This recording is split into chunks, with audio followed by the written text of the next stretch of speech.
All right, who wants to take the first topic? It's up in there. Who wants to do it? Not me. Wow. Tony? Just go with what you said. You know I'm gonna rant. Yeah. All right, so the very first topic is going to be the Linux 7.0 kernel, and this is coming from the Linux Journal. So we're just going to read over the news here, talk about it, talk about pretty much everything regarding this, our thoughts, all that good shit.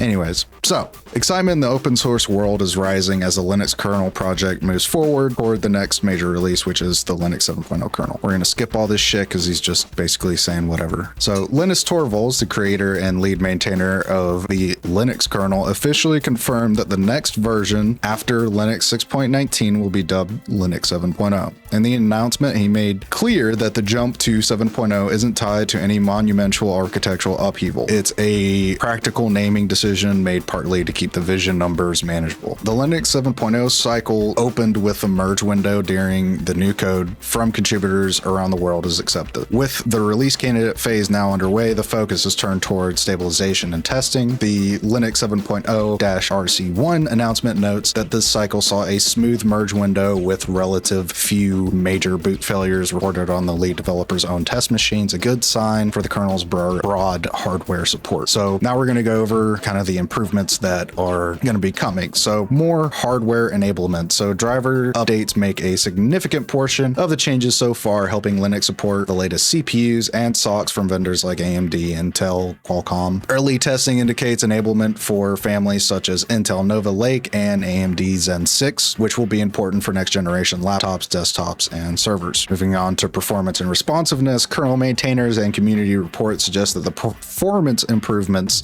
are part of the 7.0 trend. Although specifics are still emerging, the kernel schedule and memory management subsystems tend to see ongoing optimizations as workloads diversify. Then file systems and subsystem refinements underneath the surface. Foundational components like file systems, networking, core libraries are being enhanced for reliability and efficiency. With these changes, while these changes may not appear as headline features, they affect how well Linux handles everything from large storage arrays to high networking speed. When's it coming? Well, when the RC1 is with the RC1 already out, the stable version of Linux 7.0 is expected to follow after the usual cadence of weekly release candidates. Based on the historical patterns and assuming no significant regressions, the final release is projected to be around mid-April, which we're already in April Fools, all that fun shit. Likely after 7 or so RC builds. Once stable, Linux 7.0 is expected to be adopted in major distributions in subsequent release cycles, including the next Ubuntu LTS, Fedora, and other flagship distros that often lead with the newest kernel features. So why does this matter to us? Better support for new processors, peripherals, improved performance, all that good jazz. What, Tom? Teacher, can I go to the bathroom? No, you can't actually. Oh, come on. Teacher, can I drink water during the class? A little sippy sip, a little bit of a sippy sip. Nah. And eat stuff as well? No? I cooked this, dude. No. Okay. Well, I mean, this is kind of cool though, right? Because we're getting more support for, new processors for laptops and stuff like that. I mean, I just want to see the XFS improvements. That's what I'm interested in. Also, yeah. GPU's GPU, I mean. Yeah, I mean, I hope they finally add some more stuff for the 9070 XT. That would be pretty freaking cool. They're getting there. Mess is moving along as well. Yeah. Yeah, but I don't know about you. Well, you don't have a 9070 XT, but I've had a few minor hiccups. Nothing too crazy, but it's definitely there's been some things that have been a little bit annoying to deal with. That just comes with a brand new card that not many people are going to have, and it's on Linux. So it's still going to be better than my experience with NVIDIA. That's fair enough, man. Yeah, this is my second big number change in a kernel for anyone who's interested. When I first started out we were on the 5 series of kernels. Mhm. So this is my second time, I guess, if that even matters. I've been testing a bunch of distros like that are in beta with the 7.0 kernel. Mhm. The performance improvements are there, like genuinely, and you kind of notice them too in gaming and desktop use. It's even if they appear as small updates, you can still feel a little difference. And whether they're small or big, improvements are always improvements, right? Yeah.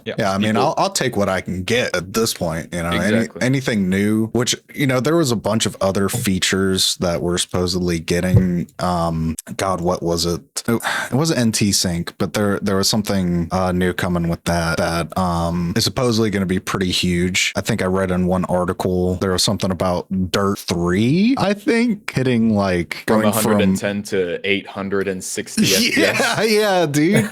I was like, first of all, why is your decision to like show people the performance increase from this specific thing on Dirt 3? Yeah. Like, maybe that's crazy for, you know, whatever, but like Dirt 3, who's playing that shit? The dev that was testing that.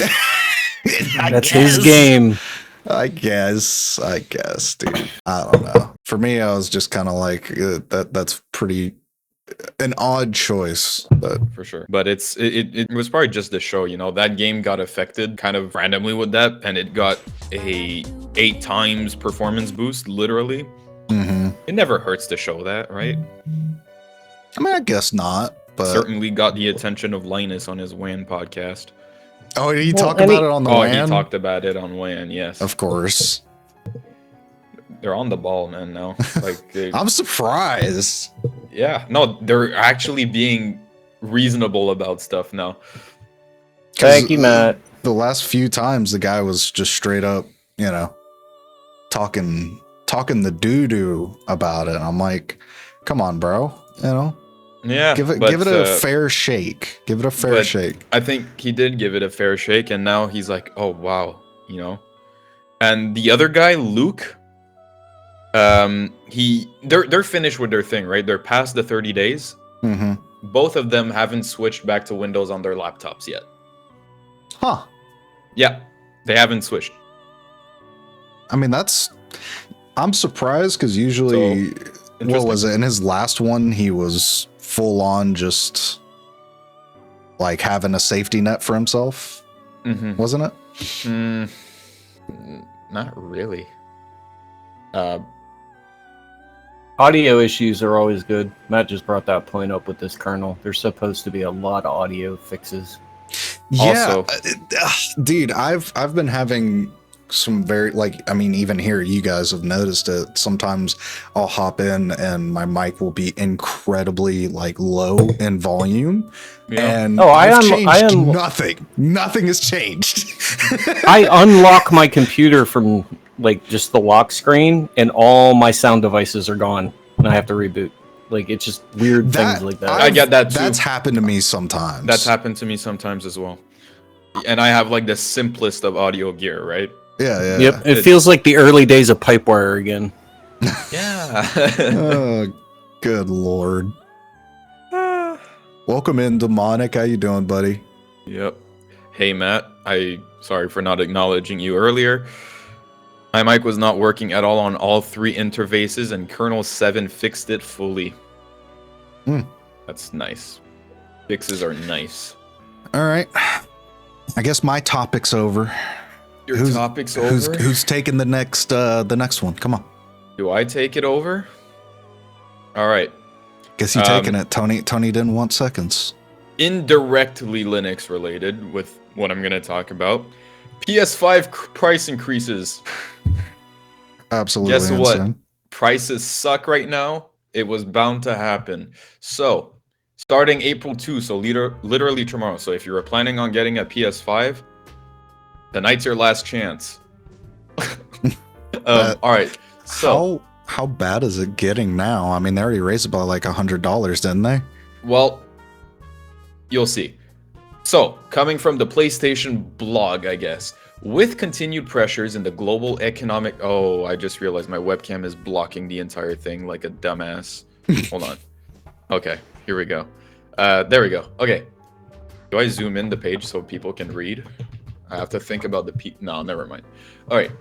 With continued pressures in the global economic landscape, we've made the decision to increase the prices of PS5, PS5 Pro, and even, I'm adding the even here, PlayStation Portal Remote Player globally. We know that price changes impact our community, no shot.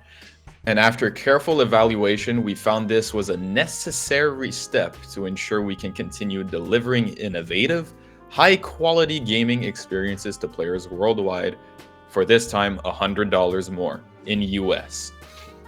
The updated recommended retail prices for PS5 consoles are effective starting April the 2nd, 2026 as follows. For all other territories, please check with your local retailer or direct.playstation.com where it is available. So, we are now at the point where the PS5 Pro, taxes included, is now over $1,000. Dude. For a console, which doesn't really have as much nice things about it anymore. Before, you would get a console because it was plug and play. And there was a bunch of exclusive games that you could only play on those consoles that were quite remarkable. But today, what good exclusive game is there going on right now? I mean, you have to outside of God of War, there's not really anything good. Yeah. And they've kind of realized that, which is why for stuff like Wolverine and the next remake trilogy, they're probably going to hold back on re-releasing it on PC because they realized, oh wait a minute, we're helping our competitors. No, that's not good. Okay, so like I said, Xbox. Yeah, exactly. If we even want to bring it up. Exactly. But the point I'm trying to make is the appeal of a console is less and less appealing day by day, even before the price increase. And now we are entering budget PC build. Now, will the specs be as powerful for that price, especially with the RAM crisis still going on? Maybe if you're smart about it. But what you get out of a PC is so much more valuable. You actually have control over your system. You don't need to pay for online every month, which makes the console even more expensive. Steam sales, games you can get at $5 sometimes. Really, really good game. I don't see the point in consoles anymore, man. I mean, I don't know. Like, I have a PS5, right? Same here. And I have found, outside of like Spider-Man and yeah, pretty much God of War, there wasn't really, and Spider-Man, both of those games are on PC now. So yeah, exactly. It's gotten to a point where there's not really a need for me or many people to hop on consoles anymore with one, the pricing, and two, you just get better performance and a better image and a better system by just building a computer. Exactly. It's not like it was back in the PS4 era or even the PS3 era where games were just like never coming to PC and you could only get them there, you know? So exactly. Because every console for the last two generations has just been a rehash of everything everyone owns on Steam. Yeah, and the PS5 launch was horrible. I mean, what's a PS5? There was just no games. No. And, you know, we've been begging, like, it's this whole thing of Bloodborne, right? Mm-hmm. Bloodborne was an incredible game for the PS4. And that was really what was holding a lot of people to PlayStation, really. Because we're just... Yeah, even like some of the like Demon Souls, which is only on PlayStation. That game was incredible. But with Bloodborne, we've been holding out for a very like almost, I'm pretty sure a fucking decade at this point for a sequel or something like that. You know, and it's just sad because I'm pretty sure, correct me if I'm wrong, this is a podcast, so information may be discreet. But I'm pretty sure they fired the team that made Bloodborne recently. Yeah. So it's like, what else does PlayStation have? Microsoft and the whole Xbox section has given up on consoles as a whole. So, you know, what's the point? The whole studio is dead. Yeah. Yeah. Why do that? Why? And for Bloodborne, you can emulate the game on PC for free. Which we've been at better quality. We've been begging for the port to PC for years. Yeah. I mean, even the Nintendo Switch, okay? That's an example of... Well, the Nintendo Switch 2 is kind of lacking a bit, but the original Switch, it didn't have many games released at the start, but they were the most quality games ever. Breath of the Wild is still my favorite game of all time. It's a absolute masterpiece in every single way. Music, gameplay, story, everything. And yes, you can emulate that, but as far as people know, it's still only on the Switch. There's no port on anything else, and there will probably never will be. So there's still a reason to get a Switch. PlayStation, no. They don't have that anymore. They don't. Yeah, it's just they're increasing prices back to back on everything now, and it's getting to a point where, you know, it's hard to build a decent budget PC at this point. I mean, just trying to grab DDR5 right now, you're cheating yourself. Like a budget PC right now is 2018, 2019, 2020 hardware, which is still good. Hey, it's still good. Yeah. However, it's ridiculous. I don't know if you guys saw on Gamers Nexus's channel. I don't want to like completely rip it from them. I honestly rarely watch him these days. I really, I rarely do. But I love watching him. I'll look again. And he's been getting into some crazy stuff recently. I mean, my God, ever since he went and smacked down on Asus for all that garbage they were doing, which they're still doing because they're a scummy company. But recently he went over the whole DRAM issue and VRAM and RAM as a whole about, you know, during 1998 through 2002, where there was actual cartel like interference with, you know, Samsung, Hynix, and Micron. Straight up, just they were trying to screw the consumers during that time, and he compared it directly to what's going on right now with the AI data centers, because the AI data centers currently is, well, people are saying that it will consume about 3 times of the wafer capacity for standard DDR5, right? Right. And now with, God, what was that? Yeah, Micron completely getting out of the whole section of consumer grade RAM. That destroys us because that only leaves 2 competitors for RAM. Yeah. Now there is Chinese RAM coming, supposedly, but who knows how good that's going to be. well, honestly, something is better than nothing. Yeah. And I mean, they could really make some banging money if they just sell at normal prices.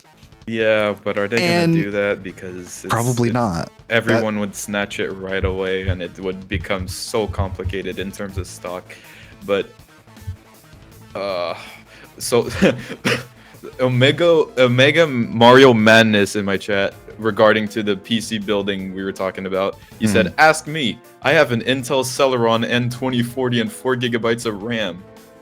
Can't even listen to music without my laptop having a heart attack." That is rough, buddy. And he's not the only one. In my server, there's like 4 or 5 people with pretty much the same hardware. I couldn't. Well, I can understand it, right? Because, you know, it took me years to save money. Like, I've been saving money for my dream build since I was fucking 14 years old, right? Right. And it took me a long time to put that money together, and I did it in increments. So I had those funds there as things upgraded, right? But, Right. you know, that's slowly becoming a pipe dream with the prices right now. Like, yeah, I was going to ask you, pull up part PCPP. yeah, and try and build a PC that would just be like mid-level, right? 1080p gaming, aiming for 60 FPS, and let's see what the price is. You know, I know, but the point I was gonna make, actually, I'll do that. But the point I was trying to make is, this is 1,600 in US, I think. Would you rather save for a little bit more, for sure? Well, not a little bit. It's substantially more still. Would you rather save more for something that you can basically build on your own, not just game, do actual productive work on it, customize the way you want, optimize your games the way you want, or a white box that can just game in an opinionated way, where you still have to pay monthly for online? You can watch Blu-rays on it. However, the Blu-ray version is now also more expensive. Yeah, I know. It's rough, but I will try to build something, excluding used parts. Okay. yeah, I just want to see it because it's been like probably 3 months since I've hopped in here and actually tried to build a PC for. I do it every day, so I'm gonna try this real quick. Honestly, after the last one, seeing a card like RAM B, almost half of a card, it's just like, what's going on? Yeah. Jeez. Can't find any really. That seems to be okay. I mean, $100 for a motherboard. It's AM4, right? No choice. I could have gone Intel and technically get better performance there, but Hey, you can get a brand new RX 580 for $439. I don't know what you're complaining about.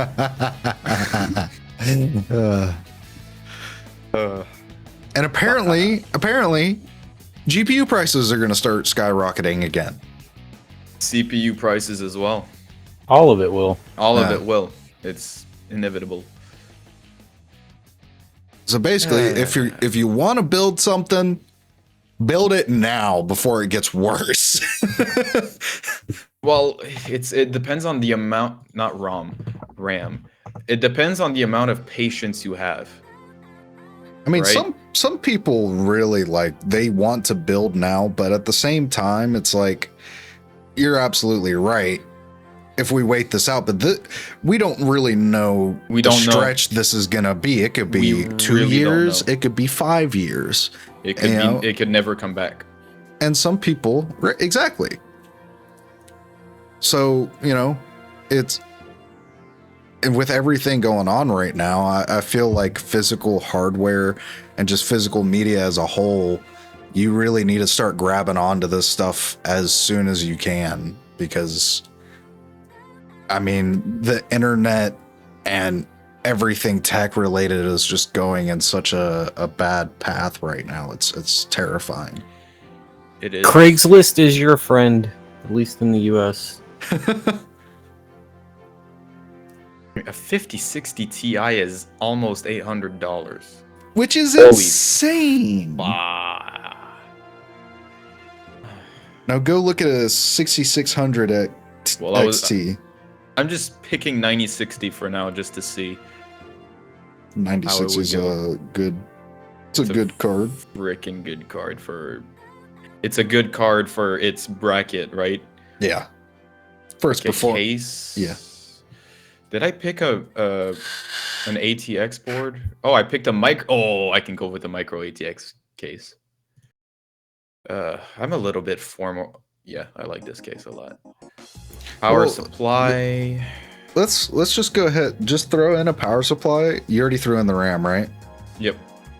Which and you got DDR4 a CPU? RAM, I think, has maybe decreased, because I don't I mean, it's still kind of expensive, but I don't remember it being that 1,200. For how And- much? 1,300 actually. And what are we sitting at? We've got a Ryzen 5 5600, a The modest 6 core. CPU, Yeah, it's all right. Yep. 1 terabyte NVMe, Yep. and then a 90. Where was it? You said a 9060X. 9060 XT, yeah. 16 Yeah. gig card, not the 8, the 16. And also a mid-tier board as well, the B series. Mm-hmm. So $1,200. That's very close to what I spent on my rig. Really? Yes, You've got at the time. at the time? I buy at Cyber Monday every time when I'm doing upgrades. Okay, I see. And you can also get extremely good deals at Micro Center, so I'm fortunate for that. Ah, Micro Center. We have Canada computers. I'm sorry. You need They're Micro good, Center but in not your as life. good as Micro Center. They do have those bundles like Micro Center does, but it's not as frequent and valuable. Yeah. Yeah. Because Micro Center provides combo deals that is insane. I know. I saw deals like with $600 to $700 off. Mm-hmm. Like, that's crazy. And it's even more insane on their Cyber Monday deals. If you can snag something on that day, you are scoring like at least $800 to $900 off. That's crazy. Oh man, I have to do that at some point. But next year, Yep. when it's gonna be worse. Yeah, but I mean, I'd be super happy with this. Well, CPU is maybe lacking a little bit, honest, to my preferences. But I mean, I'd rather this than the PS5. Yeah. Straight And up. I mean, I'm not even dogging on the PS5 as a console. I think it's a great console. It does what it needs to do. It's not It's offensive. just lacking its most important feature. games. Yep. Oh man. So It's even like the Switch 2. How long's that been out? And there's what, 8, 9 games? Like Yeah. first party games? yeah, and then the thing that's so scummy about that to me is, correct me if I'm wrong, but didn't they make people pay to get the 60 FPS on games that they already own? Yes. As a It's like a DLC. $10 upgrade. Yeah. Like, what world are we living in where you have to pay to use the hardware that you bought on games that you already own? Their thing is basically you can either just purchase the thing or pay online and you get it included. They're trying to do it that way. And then hope been you doing forget it it for a and while. just like their emulation stuff. Yeah. And I mean, if you look at, like, if you compare the price of this computer right here, Original PS5. games. It has games, but they're Yeah. games. What we're saying is those games are already on PC. They're already on other consoles. The value of it is decreasing. It's like it's a console that can play games well. Yeah. But versus when you can build something like this, it's dude. For me, it's no brainer. Honestly. yeah, I mean, there's just so much you can do with your computer. I mean, you can use it for creative work, you can use it for gaming, Yep. you can use it for emulation, you can use it for work, you can use it for more than just one piece. As a server, if you want. Exactly. And You can spend hours on end theming your bar. Yes. don't you judge me in my bar. Which seems to be the most popular hobby these days. Yeah. Hey, at least we're V. in the year of quick shell, because What's that? Waybar. I said at least we're in the year of quick shell, Oh, because using Waybar when I first got on Hyperlin was probably the most scuffed experience compared to what we have now. Now, of course, at the time you're like, oh, dude, this is what I have. Cool, whatever. But when you look at the features that people are making with Quick Shell, it's insane what you can do with it. It is, which I'm gonna start doing tomorrow. I'm on it. I'm gonna do it. Fresh. Well, you can do fresh, which brings me into my topic, is the new ISO of Arch is out. Yeah. Oh. And they streamlined and redid the installer if you're using Arch install. They redid the interface. They have, what else did they add? Oh, you can finally set up firewall from the installer if you want to. Right. They fixed the partitioning on it. They did a bunch of stuff with it, which I have yet to test this out, but I do want to look. That's actually. I didn't like this. I didn't like the screenshot I saw of the new, the interface, but usability is more important than the way it looks, in my opinion. Yeah, Yeah. I mean that's insane. So, can you send that to me? I actually want to read a little bit into that. I tried it in a VM earlier today. Pretty nice. It mixed me up though, because to select things it's spacebar apparently now, and there's no. It always indicator on the was. It always was. I never had to do that. I always press enter and then boom, it worked. Well, it depends. It depends. Certain feature or certain menus on there, you would hit like spacebar to select multiples, and then other ones you would just hit Oh. enter. Because obviously, when you're picking your file system for your partitioning, you're not checking multiple ones. Right. But yeah, They it added was a little lot to buggy. this. Yeah. There was some CVEs fixed, and which of course, if you already have Arch installed, it's no longer a problem for you. Yeah. And if you do the Arch install script, I mean that updates your system, right? So, but they added glib C 2.4 for better standards for compliance. They added GCC 15.2.1 across the compiler stack. Well, see, a thing a lot of people didn't know with Arch install is when you boot into live ISO, you could do sudo pacman syu, update everything, and then have the newest. Yeah. Yep. Within the Arch install script and everything. So it's just the ISO's out now. It's all on there. But Yeah, I mean, it's good that they're doing it, both on the security side and also just the hardware support side, because it looks like there's quite a few things in here, because they updated their LTS kernel, it looks like, and they also added a older version of the LTS kernel for those who want it, but they made a note in here regarding some of the CVEs that were apparent, and that is fixed with that 6.18.13 kernel. So that's very nice. Yeah. Lots of security patches. I love to see that, actually. Yeah, you cybersecurity junkie. You know what I'm about. Yeah. I wish I cared as much, but I honestly I know it's important. I just don't. I'm sure it's gonna hit me in the butt at some point, and I will care there. But I just.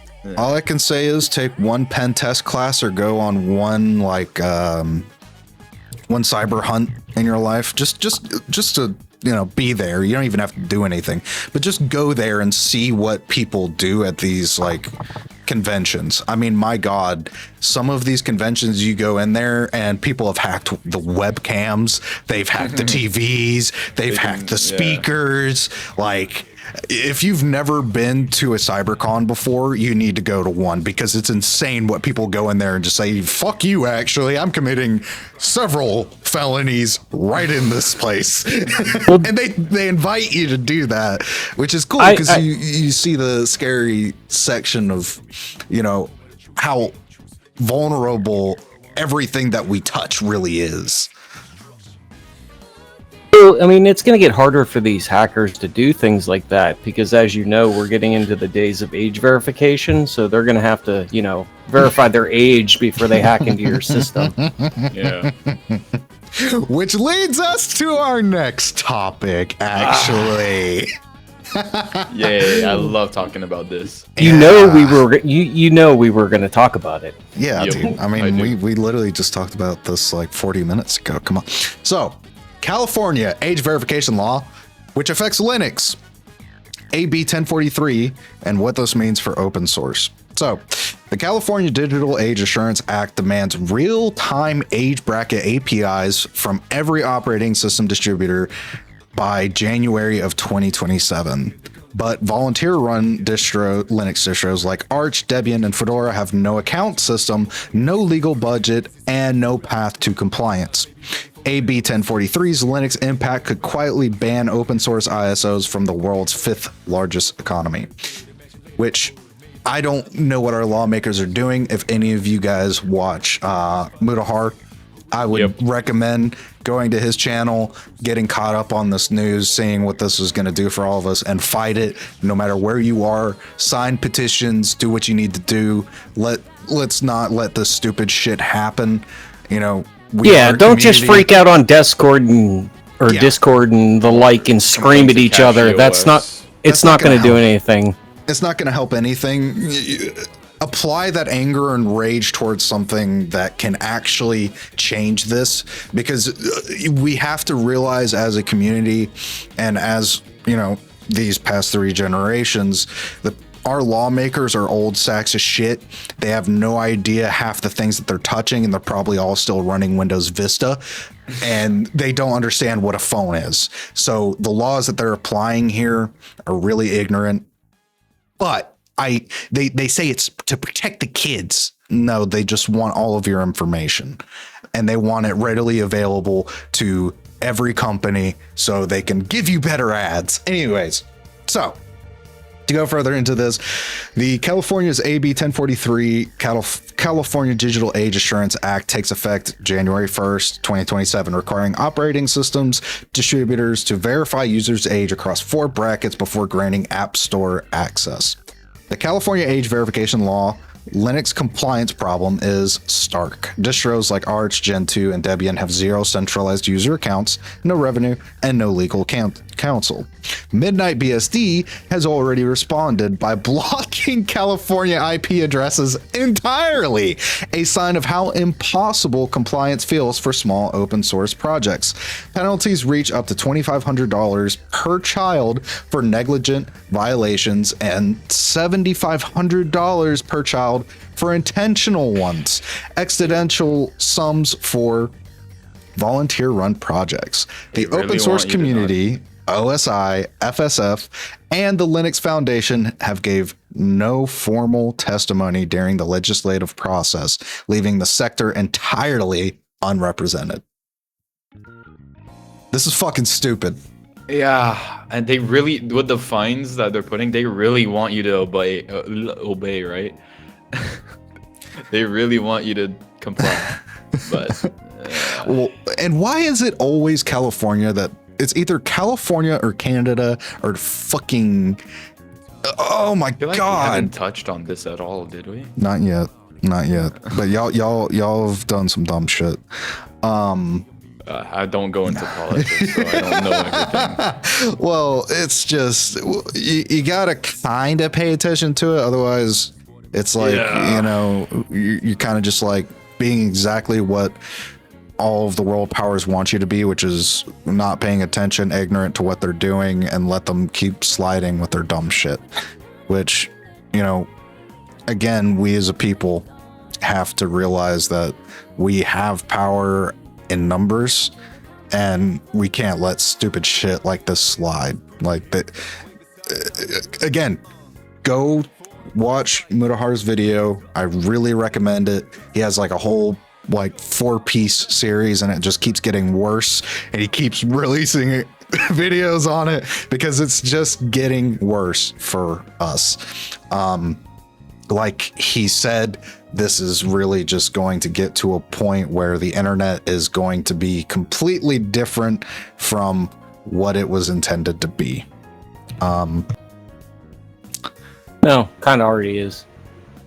I mean, yeah, it's getting there, but it's still, we're still pretty much free. What the hell was that guy in, what was it, 2018, 2017, who had some internet? Actually, I'm gonna look this up. 1 second. You guys yap for a moment. What you making over there, Finley? I'm making the build I would want to make myself if I had no computer. Basically, what my dad, the situation of my father right now, because I stole his computer. I mean, this looks nice. I don't care about water cooling. It would be 2,400 US. Which honestly is... I mean, this thing... GPU in this thing was freaking expensive, man. Ah. It was freaking expensive. So... It was... In December of 2017, anybody remember the name Ajit Pai, also known as a shit pie? Do I?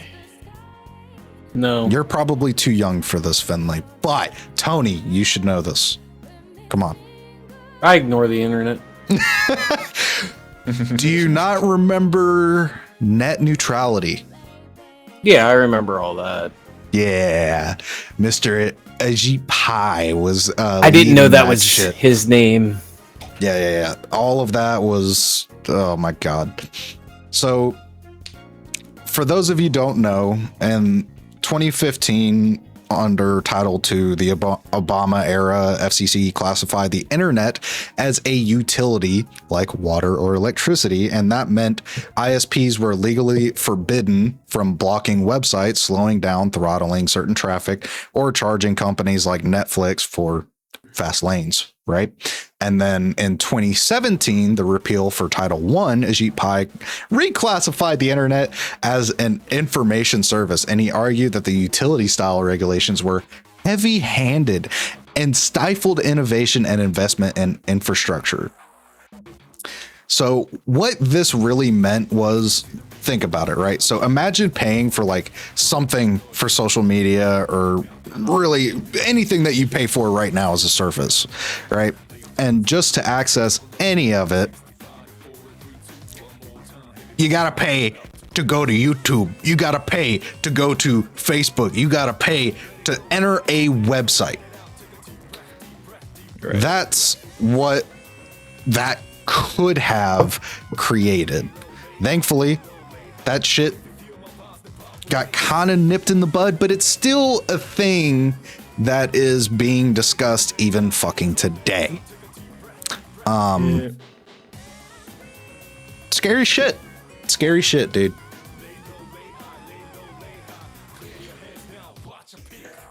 Yeah. Yeah, I don't have much to say about that. Also, I heard about something like this sort of calculator thing that's technically considered an operating system, and because it's considered that has to that has to be age verified too, and it's just a calculator. It can only be a calculator, and it's still, the law is still making them ask for your age. And isn't Apple pushing age verification? In the UK, they already have on their iPhones. There's people who got prompts of, if you are 18, please confirm it. We may ask for ID. And by ID, they mean credit card or driver's license. Absolutely diabolical. I mean, there's a whole thing on the Android side with them trying to Google saying, yeah, developers, you gotta give us your ID if you want to be verified. Otherwise, people aren't gonna be able to stein your shit. People ain't gonna be able to do it, twin. Corporate apps only on Android moving forward after September. It's absolutely ridiculous. I mean, I don't even know what to say about it, because what fucked world are we living in right now? Who is thinking of this shit? Who's the evil mastermind sitting in the fucking corner and saying, oh, what are we gonna fuck the public with next? It's a board. They just want their money. Shareholders. It's just like well. It's just the only thing that's annoying is anyone who doesn't follow that, and when I tell them they're doing this and stuff, and they're like, oh good, they're protecting the kids, finally. I was talking to this about my... When weren't we? I was I was talking about this to my mother, and she was like, "Ah, stop exaggerating. They're probably doing it for the good." Mm-hmm. Yeah, it's funny. I can't wait until their little data collection, selling information back and forth all collapses in on. I honestly, I have this feeling that it's all gonna tumble down before it happens. Not like in the like it's not gonna happen kind of way. I think there's no way it can fully. Well, we never know.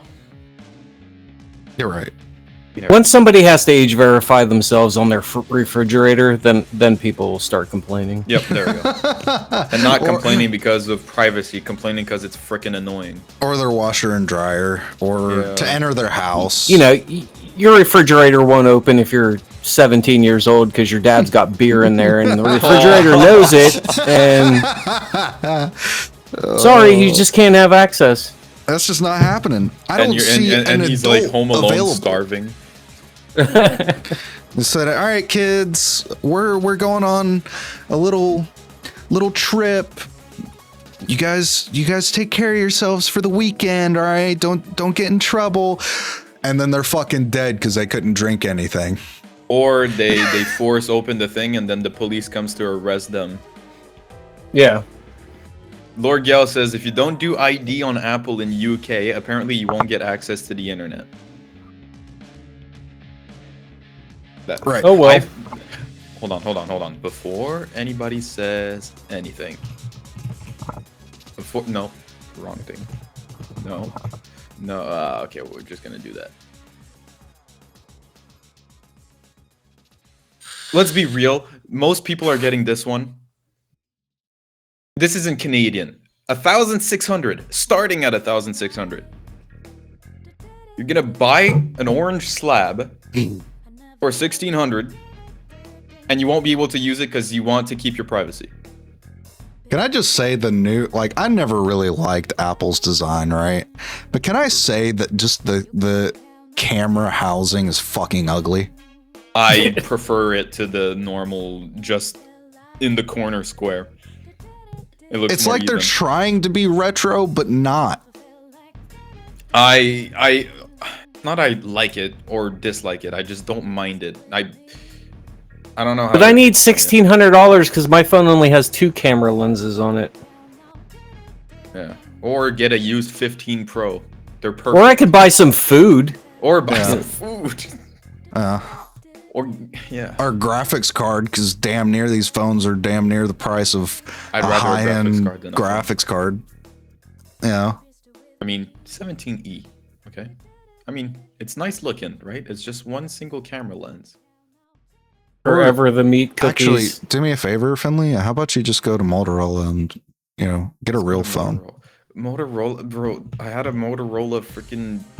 Dude, if you haven't looked at their newest phones, like I get it, they were like when you had one older. They have their why is their website the third option on DuckDuckGo? Stupid DuckDuckGo. Seriously. Because most people sell them on eBay. Why? Because they come factory unlocked, so people buy them and resell What them. the f is that? Oh, come on. Can we have a phone that's an actual phone? Hey, it's like it's returning back to your era, Tony. Come on, you don't like the flip Your phone? era is crazy. Whoa, wait. If it was an actual flip phone, and I could use it while I'm walking around with my walker. Dude, I love this deep forest color. See, I'm mad because that one's got 4. That one's got 4. Wait, is one of them just a light? No, And it's only $700. It's 3 Sorry, cameras with a Apple. flashlight.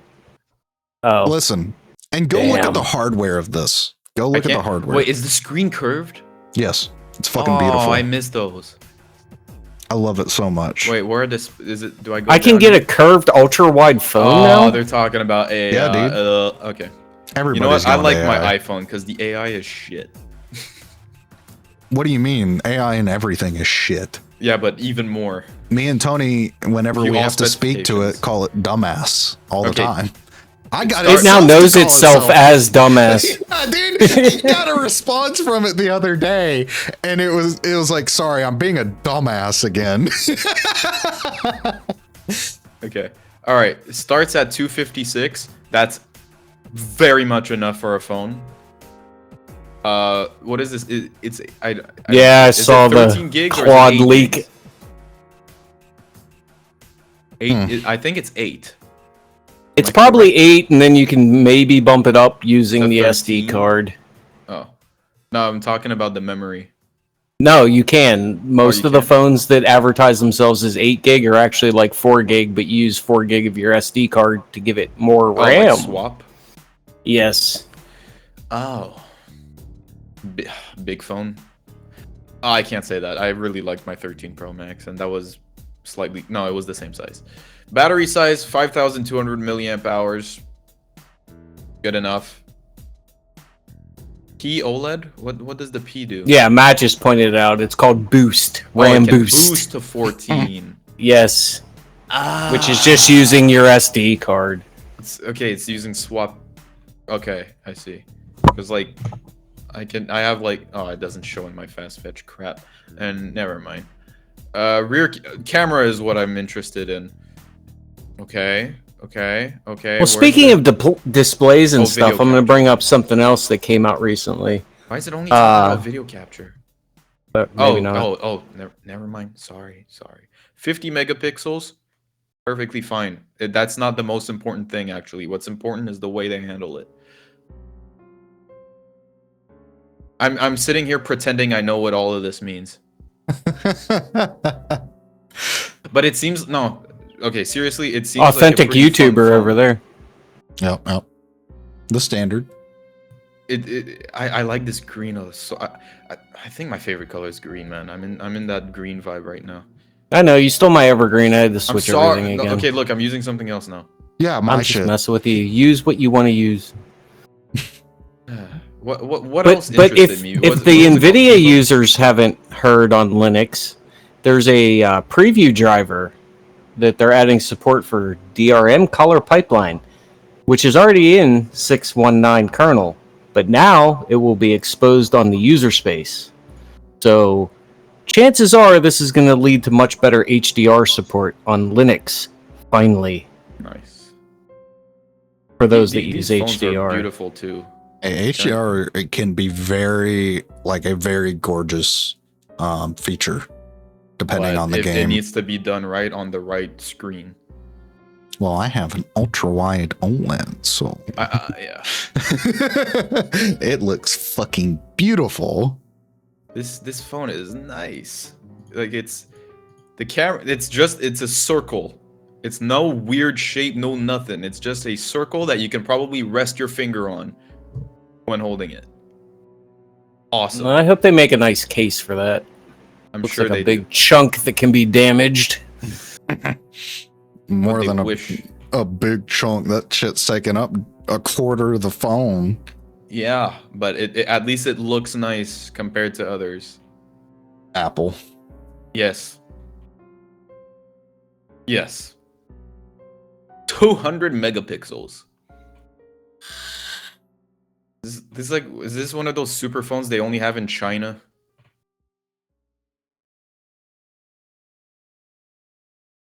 You know, Okay, I never when am really I? looked Oh my into. goodness, when am I gonna see the pricing? Is that never? Oh no. They want you to scroll through all This of is their honest shit video first. quality too. I can tell it's on a phone, but that it's nice. Unlike nothing. All right. I'm saying that because they posted Adobe stock pictures on their website as pictures taken on their phone. Okay, where? Select a location. Oh boy. Only Thailand. I can only choose Thailand. Oh, it looks like you gotta go order your phone to I'm doxing Thailand myself. and then run all the way back home.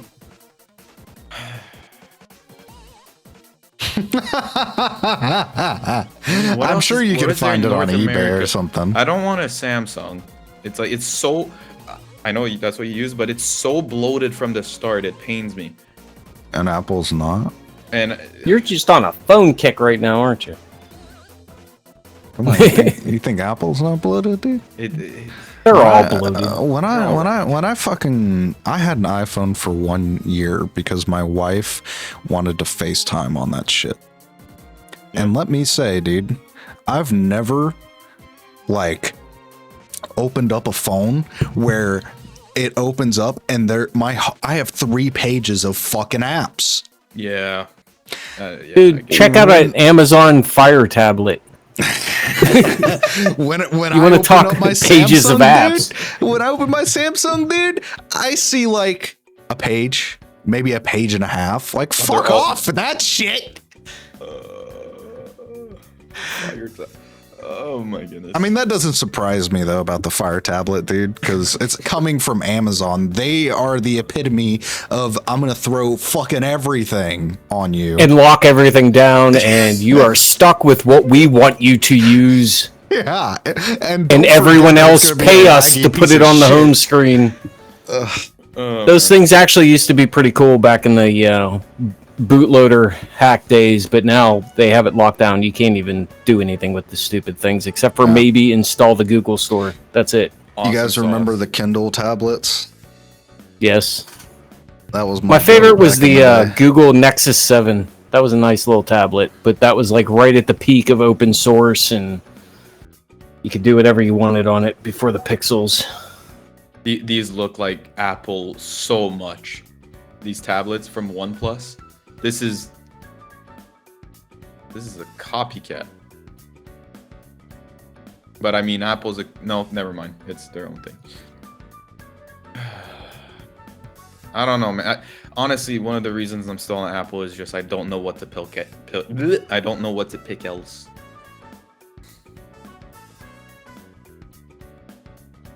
Okay, I'm done with looking at phones. Yeah.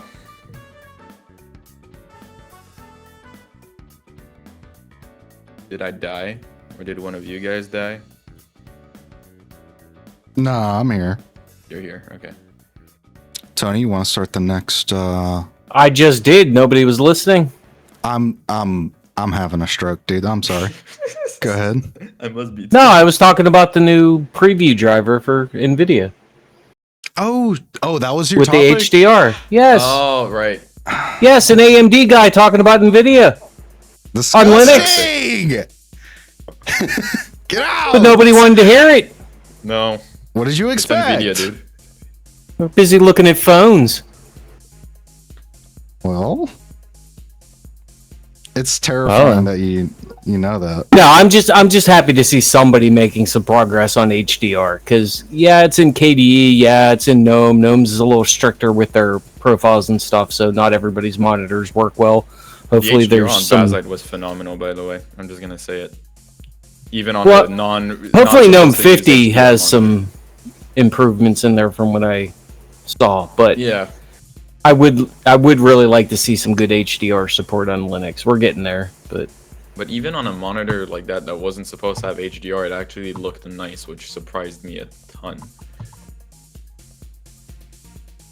I mean, I would like a feature sort of along the lines of Windows Auto HDR, which you can say Hyperland has Auto HDR, but all that does is detect if HDR is being used and then turns it on for you. Yeah. But if the thing you're using doesn't have HDR, then that's a useless option. I like the idea with Windows Auto where it just tries to convert everything. Yeah, it uses resources, but it'll get better over time. Yeah. Yeah. It just annoys me. I have 2 HDR monitors, and on Linux, it's still a little buggy. Ah, well. But we'll get there. We'll get there. So,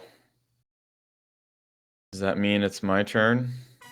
Go for it, dude. Let's if you want it to be. Let's end it off on a high note. What you got? Well, mine is not really news or something. It's just a statement, okay? Linux Mint has its place in our life, okay? It does. And look, here's the thing, okay? People like Matt are gonna say it's freaking useless. It's just E-waste is for something physical. Okay, whatever. Well, go ahead and talk about it. He's distracted with meat cookies right now, so he can't. Yeah, it's just there's so many meat cookies. But here's the thing: we always talk in the point of view of a power user, and we recommend things for power users and gamers. But we always forget about the normies. We forget where we came from. Yeah, we forget about the people who don't really care. They just notice that their computer, which still has capable hardware, sucks on Windows. And they're like, I'm gonna have to get a new computer. They're so expensive now. What happened? They pop this thing in it, new life. And yes, you can install Arch Linux on it. Problem is, they need to set it up. It's easier than before. I can use it. That's proof that it's easier than before. But this is just so incredibly easy. You install it and you're done. You can be just done and it works. You click one button for update and it's done. It's a familiar layout like Windows. It's perfect for people who are just...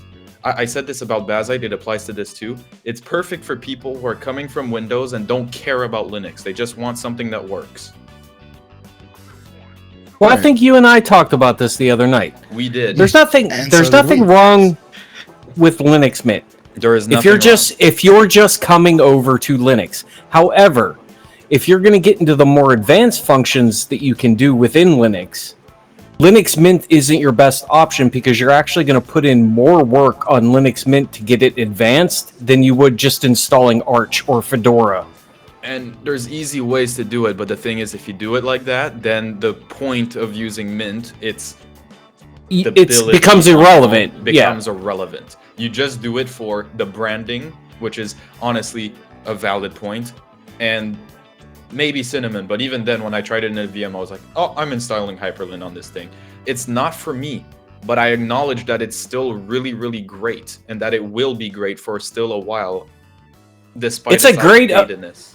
In my opinion, it's a great OS to ease somebody into Linux. Voila. And also, like I said to both of you guys before, for people who want something that just works and doesn't want to put in the effort. Yeah. To do anything You're else. not going to get the best performance on it. No. For sure. But someone was talking to me, not talking to me personally, but in my server about they switched to Mint. They have a 2070 or a 20 series card. And he said, dude, gaming on X11 was so much smoother. And I'm like, what? Wait, what? And then I looked at some stuff up, and apparently people have been having issues on these 20 series cards on Wayland to the point where on X11 it's much better. Well, that's the drivers. It's the drivers. But that's the thing. They already phased out the 10,000 series and below and the 16 and below. 16 series, yeah. 2000's next. That's it. So yeah, X11 probably would be your best bet for those cards. So that made me realize, even for gaming, some people prefer this because it felt better for them. Yep. There was a point, and I will admit that X11 did feel better than Wayland, but then Wayland improved. Yeah. And the support for the 7000 series on AMD improved. So then Wayland took over. Yeah. I just want to... Because now if I go back... Go ahead. Hold on. I was just going to say real quick. Now if I go back to X11 on a 7000 series card, the performance on Wayland's way better. There's no argument and it's there. It's not really the FPS numbers either. It's just moving around with your mouse. It's... Yeah, so input lag, everything, or latency, everything. I tried when I was using Mint on the second distro, blah blah blah. I tried playing a game of Marvel Rivals on it. Holy cow, it was a nightmare. Copy. It was a nightmare. I had to cap my FPS to I think 60 so that it felt okay. It was a nightmare. So all I wanted to say was, I hopped on Linux in a really weird era, right? Because Wayland was just getting good, and for me, it was good, but some people if you remember, Tony, were still recommending me to use X11. But I dove straight in with Wayland, and I've used it ever since and had a very smooth experience, more than, when I was on X11, especially with certain applications. Now, there are certain applications that I have to run under X11, and that's mainly OBS, but that's a whole Well, that's a personal preference thing for features. Exactly. But yeah, you did come in a weird time when a lot of apps had yet to transfer over to Wayland support. Yeah. So you were still stuck in that, like, I need to use X11 to make a majority of my apps work as best they can. But Wayland performance was a little bit better. It's just those apps prevented you from moving over. Yeah. Oh, well. When I started Linux, it was with Linux Mint. My card was an RX Vega 64. I wonder if people know what that is. So you're saying Linux Mint was your first? It was really OS the first distro I installed on my own computer. Echelon, what was your first distro? Do I have to say? Say it. It's Pop OS. Nothing wrong with that. There was a time when Pop OS was really good. There was a time where everybody was freaking recommending it. That was annoying. It was a very short-lived time, but there was a time. I mean, today. Hold on. Let's open. Pop OS now is we have to be honest about it. Pop OS is irrelevant. Yep. Let's ask ChatGPT something. Unsigned everything. No! Get out! Look at this, okay? What is the best distros on Linux for gaming? Let's see what it gives us. That's a loaded question. There is no best distro for gaming. Bazite? Okay. Nobara? HashiOS, so far so good. Steam OS, which doesn't really count. Garuda? Oh, there we go. Best for NVIDIA users. It actually said Garuda. Yeah, for power users. Fuck that OS. Dude, who uses Garuda? What's something that Garuda gives that's better for power users than CashiOS? Okay, hold on.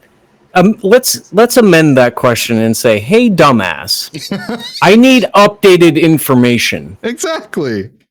In 2026, because there is no way Pop OS is the best recommendation for NVIDIA users.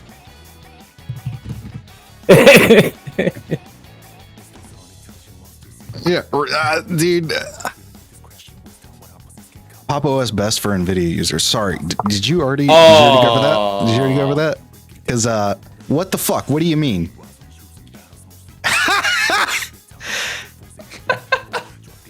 Wait, hold on, I missed it. What did it say? This content may jeez. Policies. The AI lords are getting me. Okay. Alright, cut the noise. Here's the actual up-to-date situation. Bazite, same thing. Nobara, same thing. They're putting Bazite as number 1. Okay. Steam OS, Pop OS, nothing changed. Stable, nope. Easy, Widely supported, Good. They're talking. That's talking Pop OS pre-Cosmic. Yes. Is what that is. Yeah. That's not modern or update. And everyone, just stop using AI. It's dumb. It's stupid. And I also want to include here the reason people. This genuinely frustrates me. All right. The whole thing with Pop OS and supporting NVIDIA drivers right out of the box. That was true years ago. Yeah. Exactly. Every fucking OS does that now. Can we not? Yeah. You're basically asking to install an OS that's, what, 7-8 years behind? And expecting your brand new fucking hardware, or even your hardware that you just bought, to work. And then you complain, looking at you, Linus, that your shit's running badly. But I told you, he's doing that shit on purpose. He knows better. He did redeem himself. If that's what he's trying to do, the motherfucker successfully rage baited me. Yep. Exactly, and that was the whole point. He has enough people around him to tell him, Linus, come on, man. He knows. Bader Van says, "Me, I love Garuda. I'm not laughing at you. If you love it, you love it. I'm just if you like it, you like it. If you like But it, you like for it. you, I'm just that's asking all that matters. what makes AI say it's better for power users than CashOS? Because AI just checks how many hits are out there with other people saying what's good for gaming. Yes. right? Is Arch Linux with, I forget what it's called, candy icons, is Garuda. Yes. It's the same thing. Or Manjaro even They're with all the candy same. icons. They're all the same thing. Look. Call me weird. All right, hold on. Give it to me, Finley. Give me the whole gaming distro. Things marketed as a gaming distro. Go ahead. Do your rant. I want to hear a Finley rant. What do you want me to talk about? The difference between distro and gaming distro? Yeah. The difference Things is marketed. Nothing. nothing. Do it. So He's goading you. thing- Rage! people No, it's because Finley never rages. I want to hear it. Let's go. Rant. Okay, so you see okay, people on YouTube, everywhere I go, CashOS, the best distro for gaming. Arch Linux, one of the best distros for gamers. Blah blah blah, best for gamers. And in every single one of video they say they optimize things for gaming. They do not optimize things for gaming. They optimize their packages in their repos and their kernel for the CPU. What CashOS does is they bundle every single packages and target it to a specific generation of CPU. So instead of having packages or a kernel, whatever, that supports all kinds of CPUs, you can install repos of packages for your Zen 4 CPU, in my case. And that makes it so it's more optimized for the CPU I use. And because of that, gaming does feel better. Performance increases just coincidentally affect gaming. They are not for gaming. The only thing you could qualify as gaming distro is stuff like Bazite, where they make the experience for gamers, like making it like SteamOS, giving you the option to boot straight away into Steam gaming mode. That I would qualify as a gaming OS. Not Cashy. Cashy is just... Cashy's never mentioned that they are a gaming OS. Sorry to interrupt you, but that just drives me nuts. They never meant it to be that. They just meant it to be a fast fucking distro. Yep, exactly. They market themselves as blazingly fast. And then the gamers went, "Oh, it's a gaming distro, guys! Come on!" Yeah, I used Fedora 43. It's stock kernel, everything, and performance was almost the same. Almost the same. Are you gonna call Fedora a gaming distro now? No, because it's the corporate Yes, distro. I am going to, because my keyboard is a gaming keyboard, my mouse is a gaming mouse, my monitor is a gaming monitor. So I need my distro to be a gaming distro. Damn it. Oh, and don't forget your mouse pad's a gaming mouse pad. And you got a gaming chair. You gotta get in your gamer chair. And I'm not going to mention that my mouse is actually redesigned as a business mouse. So I can buy the business version of my mouse. Same fucking thing, different shell. But guess what? You're still gonna buy it. People are still gonna buy it because it's flashy colors. I believe Michael Horn, if no one's watched his videos, he's got some good info. Amazing Linux But YouTuber. he did a video on the same subject recently, talking about how things are Would you market Microsoft as a gaming distro? Oh, when their whole no. Exactly, but people think if you need to game, you got to use Microsoft. No, dude, there are people who are still saying that there are no games supported on Linux today, like videos of a few days ago. Dude, when I was on Instagram, people are saying that shit. They're like, "Oh, you got to type in 17 lines code."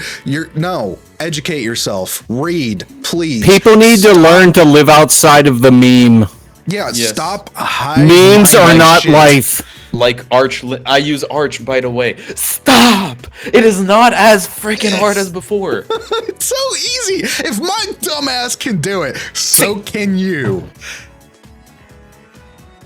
I promise. Yep. If you want to brag about the distro you use, install and game on Linux from scratch. I'm too much of a pussy to do it. You do it. No, build it from wine yourself. Which, by the way, guys, I didn't know what wine stands for. Did you guys know what wine stands for? If you know it, don't say it, but don't. I used to know, but I don't remember. Don't say it, don't say it. Don't say it, don't say it. But do you know, Tony? Yes. Wine is not an emulator. These fuckers. See, that's what makes Linux all the more enjoyable for me, because there is gems in every piece of it. There's something subtle in all of it. But if you look at wine and you see that little fucking wine glass, you're not thinking wine's not an emulator. You're thinking, oh, dude, wine, because it works for my games. It works for the applications I want. It's like a nice sip. It's a good sip. But no. Wine is not an emulator. Wine is not an emulator. I had to spend an hour explaining that to somebody. It's a translation layer. It's quite literally explaining the language of Microsoft dum-dum to Linux. Win shit to Lichad.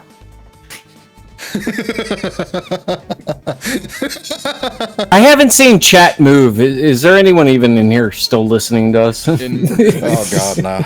there might. Dude, my says stream, everybody dipped. We're fucking boring. The nom-noms here. Nom-noms All right. here. Shit, the num-nums here. It's fine then. We're good. We're good. Your guys' pool of people who watch you guys don't give a crap about Linux. No, they don't. All right, then let me ask chat. Any questions? Something you've been wanting to know about Linux? What's a Linux? It's a kernel. Yeah. That's another thing. It's a kernel Come on. that operating systems use. You guys got a chance to ask a question. We can answer some stuff now. Yeah. Hey, Feeny. I didn't know you were there. Pod is over. Well, it's not over, but basically at the end of It's open discussion. At the end of all of these, we would like to answer questions. This is Tony's idea. Everybody give Tony's a good thumbs up for a fucking awesome idea. Pretty much all of the ideas that I ever have are branching off of this man's brain, so just let that shit ride. Yes, sir. But let's answer some questions. Where's the tab key? What? Oh, Really? it's on your keyboard, nom. Yeah. It's right above caps lock, actually. On the left. To the left, to the left, to the right. No, I'm gonna get copyrighted on YouTube. Nah, dude, trust me, I do not sound good enough for them to get confused on that. I hummed a little bit and I got copyright warning. I'm not joking. I hummed the parrot. Da, da, da, da. No, I can't do it. Like, I can't do it. I can't risk it. The song goes like, "You and me in paradise." Dun, dun, dun, dun, dun, dun, dun, dun. That thing. I was humming that for a little bit, and I got copyrighted. I think it was for dude. 10 seconds.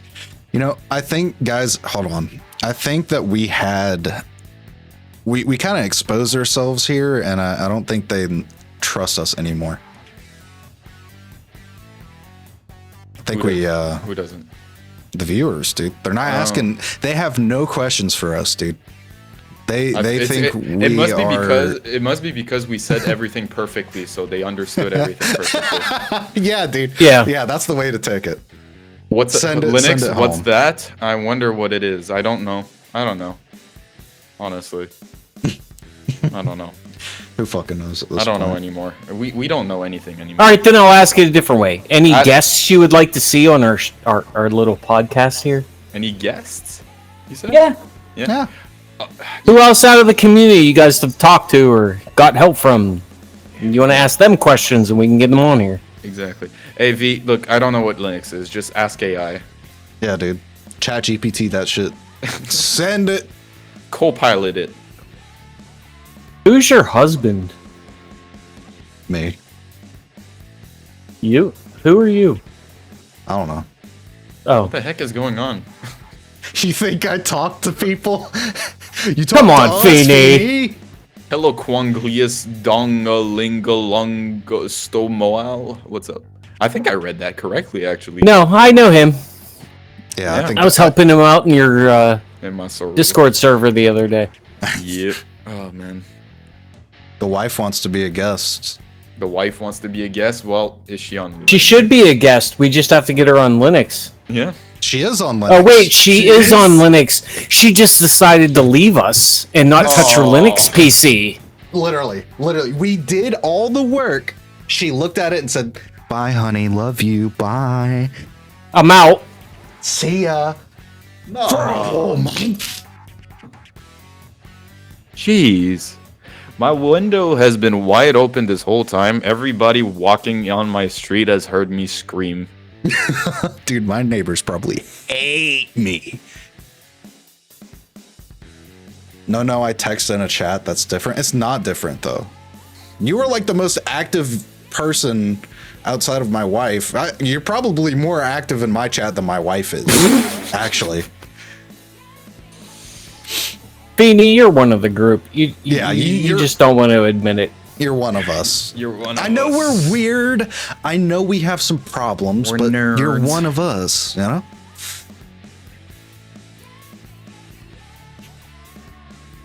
How cute, Num Num. Anyways, She's talking about me. Yeah. You guys are very weird. Thank you. Weird? we know. No. We're weird for wanting a good operating system. I know. Yeah. We're weird. We're No, weird no. for wanting to protect our information. We're weird for wanting a smooth gaming experience. Yeah. And we're really weird for wanting you all to have a smooth gaming experience. Well, not just gaming experience, just A desktop the actual experience you're supposed to have on a desktop. You know what we're really weird for is wanting them to actually use computers for computers and not just computers for theming a bar. Okay.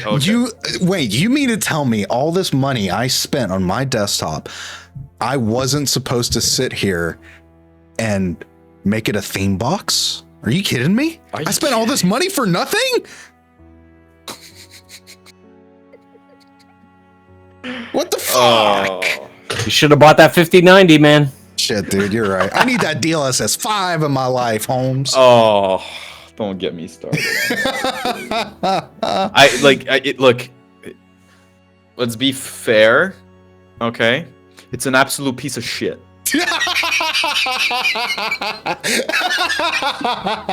It's the biggest piece of dog shit. Okay, That's one big pile of shit. for real. Okay, let's be for real. I am. It's in full on, not beta, but it's in full on like beginning of development. So it's gonna look like crap no matter what. But no matter how good it looks, just the idea itself is why, dude? Why are we doing this? Why are we doing this? Why do we live just to suffer? Yeah. You tried your best to support Nvidia's image, and you know, I think they kind of shit the bed themselves. Let's be honest. Let's They be don't real. care. They don't care anymore. They're all in AI. They're all in other things. Dude, you remember NVIDIA of 2016? You remember that fucking era? Yes. You know how cool that shit was? Yes. You know how fucking And I was still awesome? an AMD fanboy. Dude, I was too. But here's the thing. I just viewed it back then. Oh man, these two things are awesome and they're competing. So it only means better things for me. Now it's these two things are competing who can be the biggest piece of shit. So, yeah. In Intel Arc, we trust. Can I ask a simple question though? You know, this relates to the whole AMD Nvidia thing. Okay. What's the GPU in a GameCube, a PS4, a PS3, an Xbox 60, Xbox 3DS. I One? wonder, is it something that's like is 3 letters? I'm not sure. Is it like DMA, MD? Oh, AM freaking D.